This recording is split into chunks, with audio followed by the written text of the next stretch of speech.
चित्तविवेकाला जे सीमा चॅन्टिंग झालं होतं, तर त्याचा तुमचा एक्सपिरियन्स काय होता आणि तुम्ही काय अनुभव घेतला, तो थोडासा शेअर केला तर बरं होईल.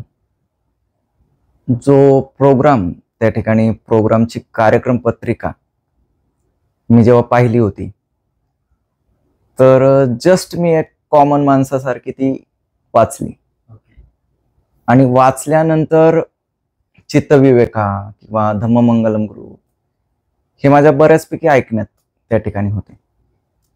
जसं मी चित्तविवेका त्या ठिकाणी ऐकलं, माझ्या डोळ्यासमोर पहिलं नाव असं आलं की अरे हे तर शाक्य दादा कनेक्ट आहे, महेंद्र दादा कनेक्ट आहे. ओके, मग मी व्यवस्थित ती सीमा सेरेमनी म्हणून माझं नेट प्रॉब्लेम स्लो ती ओपन होत होती, पण फक्त ते नाव जे टायटल आहे सीमा सेरेमनी ते धम्ममंगलम ग्रुप चित्तविवेका असं दिसलं. माझं चिंतन असं सुरू झालं, महेंद्र शाक्य दादा, अरे दादा कनेक्ट आहे, अरे ते असं हे चालू असताना ते जी पत्रिका आहे ती क्लिअर झाली.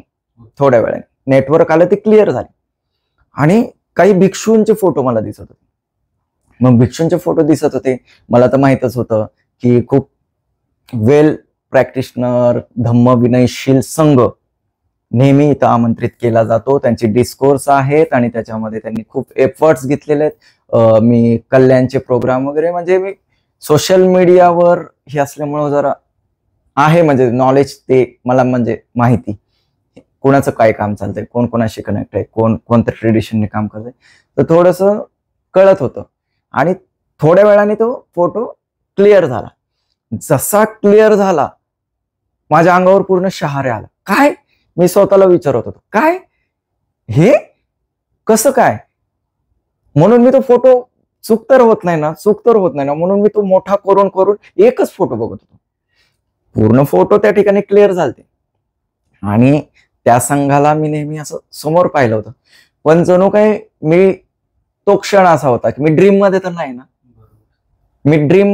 ना, माझ्या मधनं असं काही हे तर नाही ना, स्वप्न तर पाहत नाही ना, म्हणून मी ते फोटो असा झूम करून पाहतो की तेच आहे का, कारण एका नावाचे अनेक असतात. बरोबर, ही अनेक ठिकाणी गोष्ट आहे. मग काय बाबा की माझ्या मम्मीनेही त्या ठिकाणी उत्सुकतेने विचार, एवढा काय खुश आहे तू, म्हणजे माझी मम्मी एक साधी भोळी साधारण गृहिणी आणि एक उपासिका, आणि तिने माझ्या मनाचा भाव जाणला, एवढा काय स्माइल करतोय तू. म्हणजे असं सेम तिथंही असे की असं पूजा असताना आपलं बसण्याचं असतं, तिथं बसलोय मी हसतोय, काय झालं, मी म्हणलं मम्मी जे आतापर्यंत नाही झालं ती घटना होतीये, काय म्हणलं हे बघ हे बघ, ते म्हणले खूप छान खूप छान म्हणतीचे.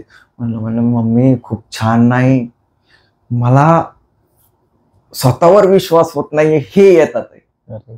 तर ते नाव म्हणजे मोस्ट वेनरेबल आर्यानंद महातेर. मी कित्येक वेळ मला ते पुक्कुसातीची आठवण झाली होती की बिंबिसार महाराजांनी पत्र पाठवलं आणि संदेश दिला, तर कंटिन्यू त्यांच्या अंगावर ते शहारे होते. काय बुद्ध उत्पन्न झाले आणि तो मेसेज त्यांनी असं जो वाचला अद्वितीय स्वरूपाचा, त्या पद्धतीने मी फील केलं स्वतःला की अंगावर शहारे, भंतीजी येतात. तर मला का आनंद झाला बाबा, एवढा का आनंद झाला मला माहित नाही ना. मी धम्ममंगलमशी कनेक्ट आहे ना, मला चित्तविवेका माहिती आहे, परंतु काहीतरी कुठंतरी चांगलं काम होतंय हे मला माहित आहे.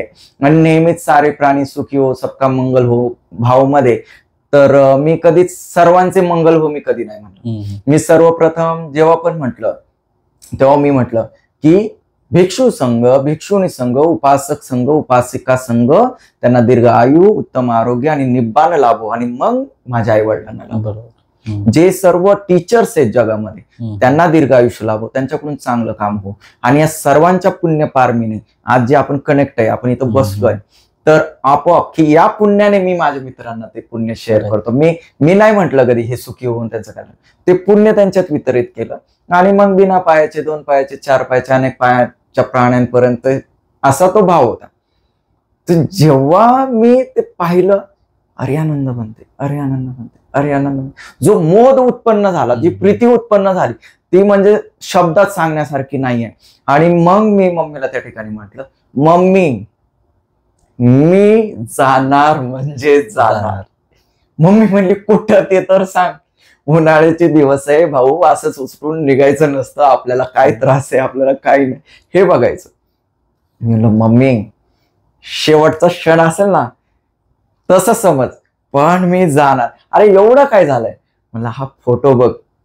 म्हणजे रोज घरामध्ये जी चॅन्टिंग लागते ना आपल्या घरामध्ये, हा जो आवाज येतोय ना, आणि तू म्हणते ना तुला कळतंय का रे ते, तुला सिंहली भाषा कळते, त्यांची भाषा कळते.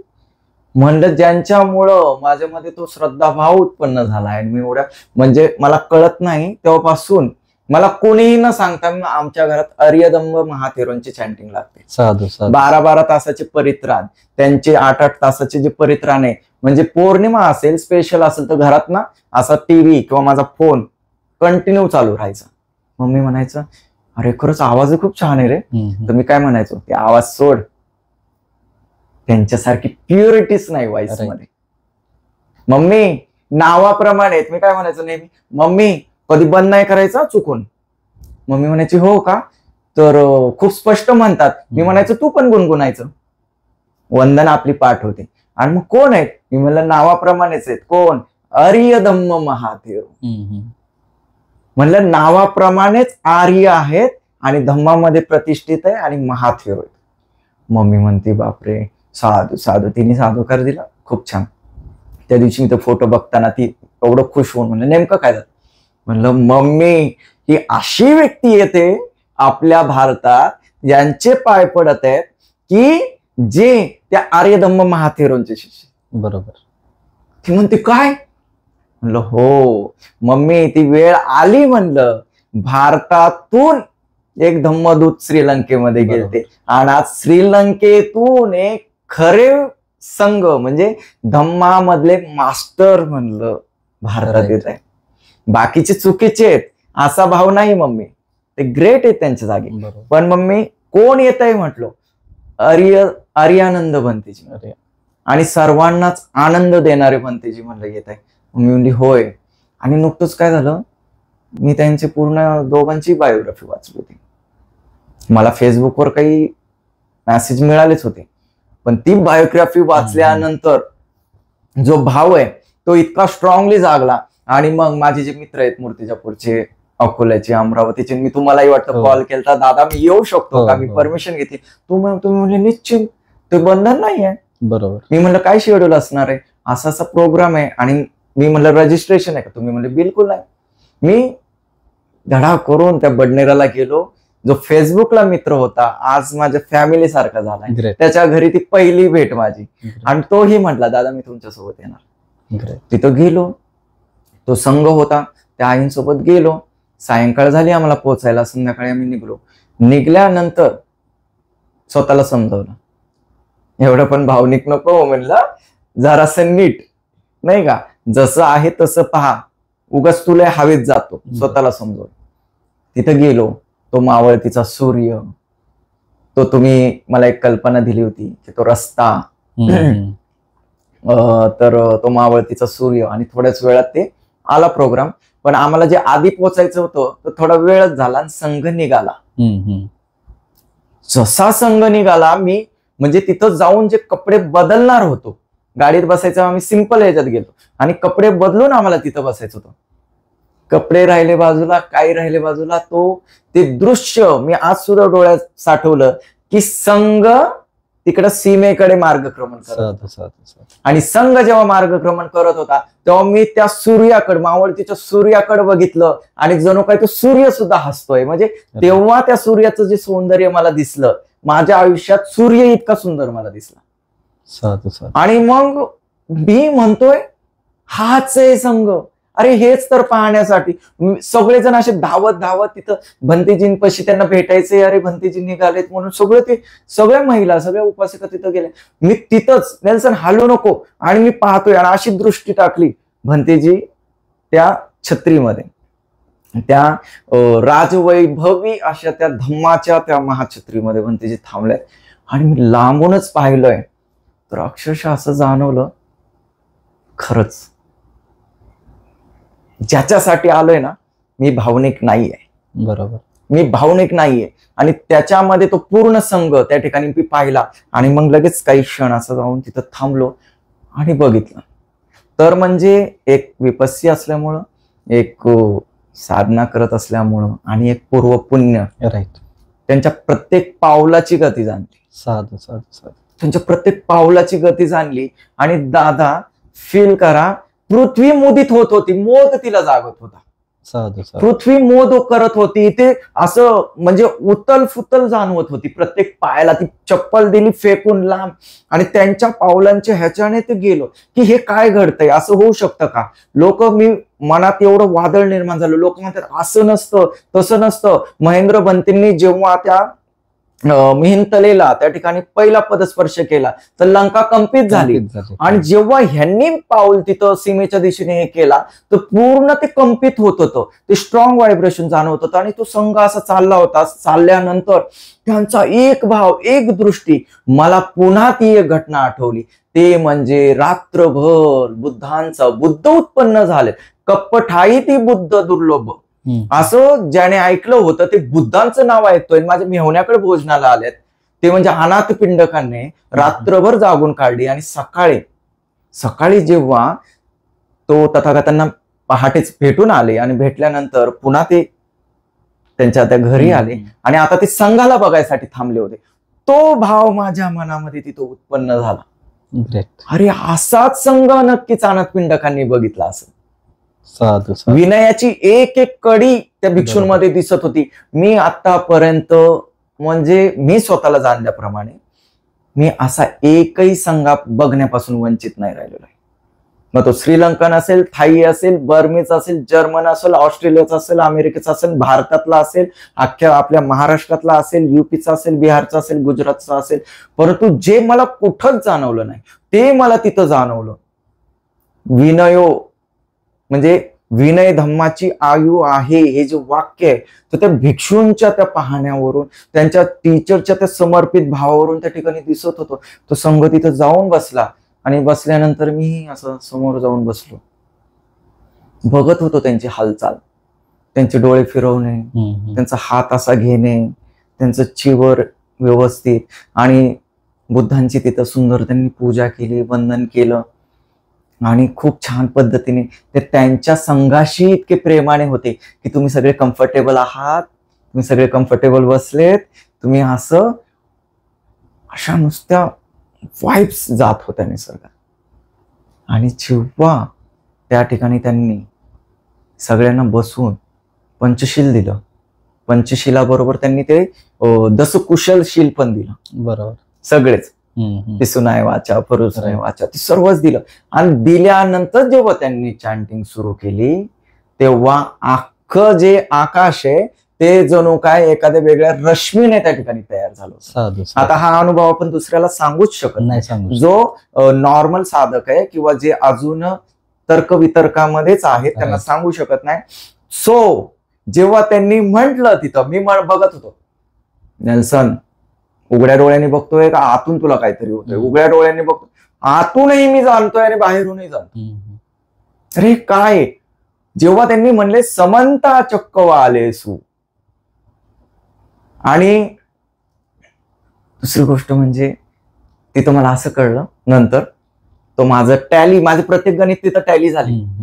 थोड्याच वेळापूर्वी सकाळीच एवढं वादळ आलतं की तो मांडव उडून गेला. बरोबर.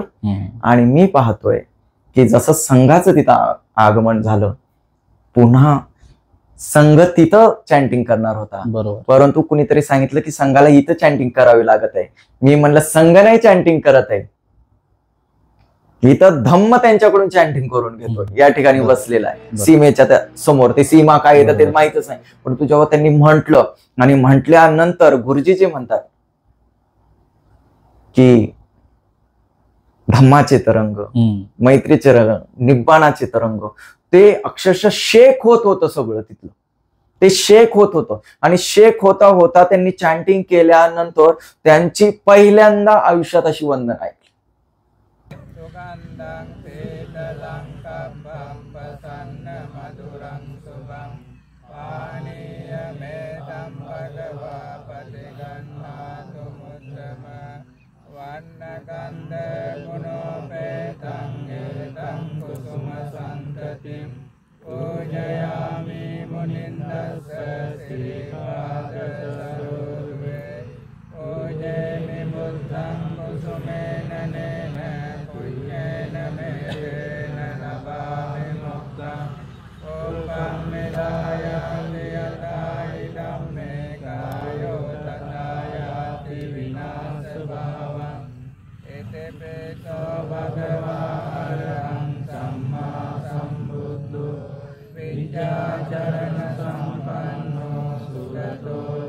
कविदो अनुत्तरो पुरुषधम्मसारथि सत्ता देव मनुस्सानं बुद्धो भगवाति स्वाख्यातो भगवता धम्मो सन्देशिको अकालिको एहिपास्सिको वनायको पश्चात्तं वेदितव्यो विन्योति पटिपन्नो भगवतो सावक संगो पटिपन्नो भगवतो सावक संगो न्याय पटिपन्नो भगवतो सावक संगो स्वामीजी पटिपन्नो भगवतो सावक संगो इदं चत्तारि पुरुषयोगानि अट्टपुरुषपुगला स भगवतो सावक संगो आहुनयो बाहुनयो दाक्षिणयो अंजलिकरणयो अनुत्तरं पुण्यं केतं लोकस्साति. बरं ठीक आहे म्हणलं, ओके ऐकली ना, ठीक आहे. आणि त्यात मध्ये हा एक मेसेज मी माझ्या मित्राला दिला होता. चॅन्टिंग झाली आणि ते म्हणले थोडासा ब्रेक घेऊन मग सीमा सेरेमनी करू. एक थोडक्यातच आठवण. तर मित्राचा phone, hi bro, you reach there. म्हटलं yes yes I am reach there. So what are you doing you there? You do any service? No no, already all planning are here. सगळं manage आहे म्हटलं. माझी मोडकी तोडकी English आणि त्याची मोडकी तोडकी English, पण तो एक इतका गंभीर साधक आहे आणि विशेष माझ्या येण्याला अनुमोदन करणारा तो आहे. त्याने म्हणला मी आज आजच्या परिस्थितीत मी तुला साष्टांग प्रणाम करेन, कारण आणि मी तुला सांगतोय तू जाच, कारण त्यांना बघायला भेटणं सुद्धा दुर्लभ आहे. तो अशा व्यक्तीला बघायचा. बरोबर. ते म्हणजे महावंश असं म्हणतात ना त्यांच्या भाषेत. तर ते आमचे फार मोठे आचार्य येत आहेत. बरोबर. ज्यांच्या बघण्यासाठी अख्खं जग आतुर आहे. राईट. ते येत आहेत. आणि तू ब्रो प्लीज तू असं बसू नको खाली हाताने, तू काहीतरी सेवा कर. मी म्हणलं भाऊ तू म्हणतोय सेवा कर, मी पहिल्यांदा आलोय आणि मी काय सेवा करू इथं? बरोबर ना, इथलं मॅनेजमेंट सगळं आपल्याला काय माहिती, आपल्याला एवढं नॉलेज आहे का असं म्हटलं. आणि थोडाच वेळ आणि त्याची फक्त फोन ठेवला आणि एका दादानी पुढून हात मारला, कोणी येऊ शकतं का हे न्यायचं. जी तिथून सेवा सुरू झाली मला आठवतंय की तुम्ही येऊन गेल्यापर्यंत आम्हाला स्मृतीच्या पुढला सोडेपर्यंत मी बसलेलो नव्हतो. ते हे म्हणतात मेत्ता. तो म्हणला तू तसं बसून नको राहू, आणि त्यांनी ती मेत्ता पाठवली. आणि सायंकाळी नेमकं काय होणार आहे तर ते दीपक सरांचे इंट्रोडक्शन ते सर्व त्या ठिकाणी ऐकलं. ऐकल्यानंतर ते सीमा सेरेमनी झाला. सीमा सेरेमनी झाल्यानंतर मी म्हणलं नेल्सन पुन्हा एक अनुभव. हे बघतोय तू खरंच आहे, डोळे उघड. मी डोळे झाकून असं बघायचो ना, डोळे उघडून बघायचं. सेम बाहेर आहे, सेम आत आहे, सेम बाहेर आहे, सेम आत आहे. हे काय चाललंय, काय ही सीमा? तर त्या ठिकाणी सीमा सेरेमनी सुरू झाला. सीमा सेरेमनी सुरू झाल्यानंतर म्हणजे शॉर्ट मध्ये आपण हे करू की सीमा सेरेमनी सुरू झाला. पहिल्यांदा बघितला, साधुकार दिला, खूप छान. समोरच बसलो जाऊन मी माझा मित्र पण असा नेलता जो तुम्ही पाहिलाय. नावाप्रमाणे धम्माचा संकेत आहे तो. तर माझ्या प्रत्येक गोष्टीला अनुमोदन देतोय. तोही तेवढ्याच चित्ताने, श्रद्धायुक्त चित्ताने तो सहभागी आहे आणि तो पाहतोय. आणि तो माझं नवीनच रूप त्याने पाहिलंय, जो मला कराजी होईलजी म्हणत होता तो मला सर म्हणायला लागला. म्हणलं सर नाही म्हणायचं, दादा. आणि मग तो मीही बघतोय त्याचं चित्त, तोही तेवढ्याच ऊर्जित अवस्थेत आहे. आणि ती संघ सेरेमनी झाली. संघ सेरेमनीमध्ये मला हे कळालं ही यांच्या पूर्व पारमीचं बळ आहे. बरोबर. अदृश्य अशा भूमीमध्ये दृश्यमान बुद्धाला स्थापित करतात आहे. बरोबर. तर लोक म्हणतील इथं बुद्धाला कुठं स्थापित केलं? बुद्धाला स्थापित केलं म्हणजे बुद्धांच्या बोधीला तिथं स्थापित केलं, बुद्धांच्या धम्माला स्थापित केलं, बुद्धांचा संघ तिथं स्थापित झाला आणि तिथं नेमका थोड्याच वेळाने विनय स्थापित झाला. राईट. जेव्हा सीमा बांधली, सीमा सेरेमनी झाली, प्रत्येक क्षणाचं एवढ्या उत्सुकतानं तेवढं चिकित्सक बुद्धीने ते पाहिलं. मग त्याच्यामध्ये माझ्या सर्व कल्पना नष्ट झाल्या. लोक महायान करतात, लोक थेरवाद करतात, लोक हिनयान करतात, लोक तंत्रयान करतात, मंत्रयान करतात, परंतु सिस्टीम हीच आहे. बरोबर. कारण ते भिक्षू आहेत आणि ते भिक्षू कोणाचे आहेत? तथागतांचे आहेत. आणि तंत्रयानी भिक्षू असो नाही तर महायानी भिक्षू असो नाही तर थेरवादी भिक्षू असो, सीमा अशीच बांधली जाते विनयाच्या अनुरूप. बरोबर. आणि विनय पक्का असेल तरच तुम्ही त्या त्या क्षेत्रात मास्टर असतात. हे समोरून पाहिलं, समोरून आले, सगळ्या बाजूने. पहिली तर त्यांनी एक खूप सुंदर गोष्ट सांगितली.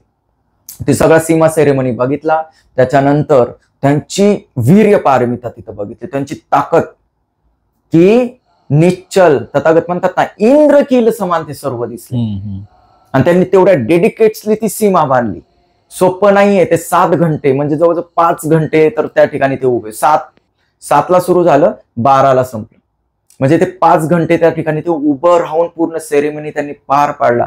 आणि पार पाडल्यानंतर ते म्हटले की उपासकांनी आता आतमध्ये या, आपण पुण्य वितरण करू. आणि पुण्य वितरण करताना जो अनुभव घेतला, जो मी आधी घेतला होता, तर त्यांनी त्यांच्या शब्दात जेव्हा सांगितला की ही सीमा आपण बुद्ध शासनाची सीमा बांधली. 84,000 चैत्यस्तूप बांधल्यानंतर काही सीमा होत्या, परंतु त्या सीमा यूज नाही झाल्या. तर आपण पहिली सीमा बुजवली, मग सीमा बांधली आणि त्याच्यानंतर इथं विनयाचा पाठ झालाय. तर आता 10ही चक्र म्हणजे दसही चक्रवाळातील, सहस्त्र चक्रवाळातील कोणताही व्यक्ती इथं येऊन जर उपसंपन्न झाला तर तो विनयाने भिक्षू झाला असं समजलं. त्या वाक्याने पूर्ण चित्तारे त्याला साधुकार दिला. आणि दुसरी गोष्ट मग त्या ठिकाणी जाणली की सेवा करण्याची गोष्ट मिळाली. आणि भंतेंना मी निश्चल पद्धतीने पाहत होतो की काही 2 घटना अशा झाल्या की भंतेची पडले सुद्धा चक्कर येऊन. काही भिक्षूंनी चेअर घेतली, बरोबर, परंतु आर्यानंद भंतेंनी नाही. बरोबर. मी म्हणलं किती मेहनत आहे ही, या मेहनतीपर्यंत जायला माझा हा महाराष्ट्रातला जो संघ आहे त्याला किती म्हणजे त्याग करावा लागेल. बरोबर. आणि नक्कीच करेल म्हणलं. जे कोणी आता आहेत पुढे येतील ते नक्कीच त्याग करतील. आणि त्या पद्धतीने ती सीमा झाली. आणि सीमा झाल्यानंतर ते सर्व पुण्य जेव्हा त्यांनी वितरित केलं तेव्हा बुद्ध शासन म्हणजे जी धुरा असते ना, जे समस्त सत्व आहेत, म्हणजे धम्माचे जाणकार आहे, त्यांनी साधुकार दिला. तो साधुकार त्या ठिकाणी मिळाला. मग मी म्हणलं मी भावनिक तर होत नाही ना किंवा कोणत्या कल्पनेत तर जात नाही ना. नाही, सर्वांनी साधुकार दिला. आणि मी जसं असं माझ्या चित्तात आलं, तो दुसरा क्षण जसं माझ्या चित्तात आलं, भंतेजी ज्ञानश्री भंतेजी म्हणतात आहे समस्त देव ब्रह्मा इथं उपस्थित होते. आणि समस्त देव आणि ब्रह्मा इथं उपस्थित होते. आताच त्यांची मीटिंग झाली आणि त्यांनी ही सीमा रेकॉर्ड केली आणि त्याला ही धम्माची सीमा म्हणून ग्रँट दिली. साधू साधू साधू. सो मी तेच बघत होतो. म्हणजे थोडक्यात देव मंडळी जमा झालीये, कोणी तर डिस्कस करतंय, मला ते चित्र काही कळलं नाही. आणि जणू काही तो मोहर उमटवावी तशी मोहर त्या सीमेची त्या जागेची उमटवली. राईट. मग त्यांनी जेव्हा सांगितलं की हिथं कोणीही जो उपसंपादित होईल तो धम्माच्या क्षेत्रातला भिक्षू म्हणून जाईल आणि तो धम्म जिवंत ठेवणारा होईल. बरोबर. अरे मी म्हणलं हे तर मी ऐकत आलोय, कारण विनयधारी भिक्षूच धम्म जिवंत ठेवू शकतो. नुसता पाठ असणारा किंवा नुसता नॉलेज असणारा भिक्षू नाही ठेवू शकत. राईट. आणि त्याच्यामध्ये मी पाहत होतो एक आनंद नावाची भंतेजी होती. त्यांच्याबद्दल माझ्या म्हणजे मला माहित असल्यामुळं मी त्यांना पाहत होतो, त्यांची धीर गंभीरता. तर त्या गोष्टीला ते अनुमोदन देत होते, कारण ते विनयाचे मास्टर होते. आणि मग दुसऱ्या दिवशी पहाटेला तो प्रोग्राम झाला, सर्व झालं आणि दुसऱ्या दिवशी तुमच्यामुळं तिथं मला देसना ऐकायला मिळाली. आर्यानंद भंतेंनी देसना दिली आणि देसना दिल्यानंतर भोजन दुसरीकडे होतं ते हे नाही झालं, परंतु सगळ्या गोष्टींचा लाभ घेतला, लोकांशी चर्चा झाली. परंतु दुसऱ्या दिवशी ती देसना झाल्यानंतर ती देसना आर्यानंद भंते जी देसना देत होते, मी देसना ऐकली आणि देसना ऐकून माझ्या चित्तात असं आलं की अरे काय हे. तर तिथं एक ना टॉवेल पडला होता आणि तो टॉवेल माझ्या हातात होता. भंतेंची देसना झाली आणि देसना झाल्यानंतर ते उठून उभा राहिले तर मी जे सगळ्यात मागं होतो तो पुढं पळून गेलो एकदम, ते निघणारे म्हणून सगळे लोक त्यांच्या बाजूला होते आणि मी तिथं तो टॉवेल हातरला आणि त्या ठिकाणी म्हणलं, खरंच आतापर्यंत खूप बघितलंय, पण जर खरंच बाबासाहेब हे बोधिसत्व असतील आणि ते संबोधी प्राप्त करणार असतील तर हा धम्मविनयशील संघ अख्खा या टॉवेल वरून जाईल. साधू साधू साधू. आणि मी तिथं असं बसलो, भंतेजी आले आणि भंतेजींनी स्माइल दिली.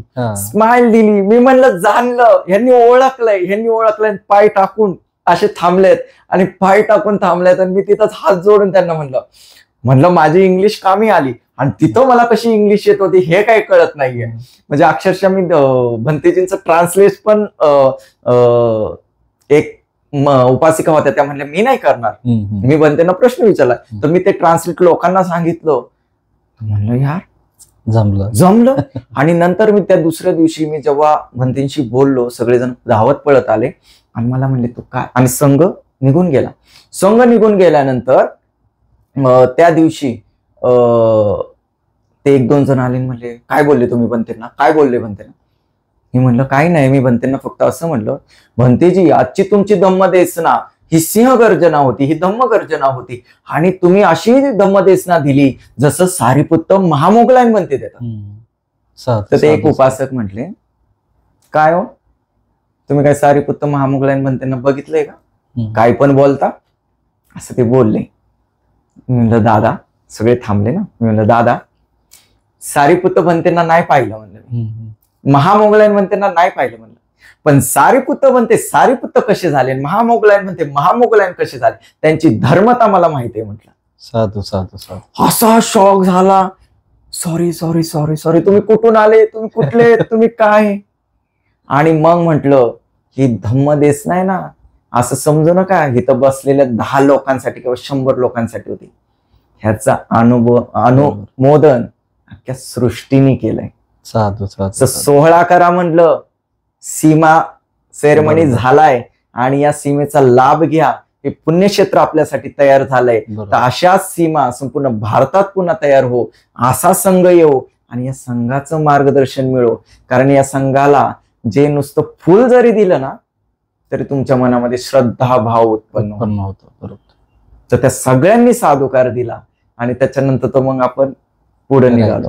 तर म्हणजे ही जी घटना आहे ह्याच्यात अजून अनेक खूप साऱ्या घटना आहेत, पण धम्माच्या दृष्टीने मला जो हा अनुभव आला की एक विनयशील भिक्षू आला तर तो काय करू शकतो. बरोबर. तो बसलेल्या नुसत्या पब्लिक ला श्रद्धावान नाही बनवत, तो प्रत्येकाला बनवू शकतो. राईट. तर असा त्या ठिकाणी मला अनुभव आला. खूप छान. साधू साधू साधू. धन्यवाद. खूप छान.